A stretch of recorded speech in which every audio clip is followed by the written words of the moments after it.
जनसंवाद खबर में आपका स्वागत। हाई कोर्ट ने मोदनगंज पंचायत के मुखिया का मुखियागिरी किया बहाल। दरअसल मोदनगंज प्रखंड के मोदनगंज पंचायत के मुखिया शैलेश पासवान के मुखियागिरी को हाई कोर्ट ने पुनः बहाल कर दी है। इसके बाद पंचायत में खुशी की लहर है और मुखिया को बधाई देने वालों का तांता लगा है। बता दें कि मोदनगंज पंचायत के मुखिया शैलेश पासवान को मगध कमिश्नर के द्वारा गड़बड़ी के आरोप में बर्खास्त किया गया था, जिसके बाद पंचायत का प्रभार उप मुखिया के पास था।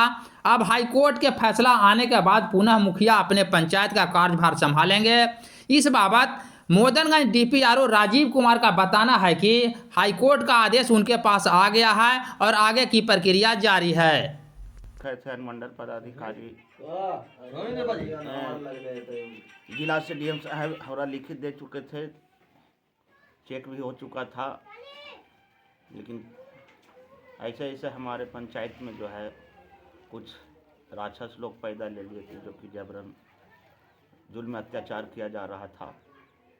लेकिन हमने जनता के पीछे और जनता चुनाव जिताया था और जनता साथ भी है आज तक, और जनता के साथ हम भी हैं। अब हाईकोर्ट का जो फैसला आया है उसमें आप कैसे खुशी व्यक्त करिए, कैसे विकास करिए? खुशी हमारी नहीं है, पूरे जनता को, समाज को खुशी है और उसी की खुशी से हम खुश हैं।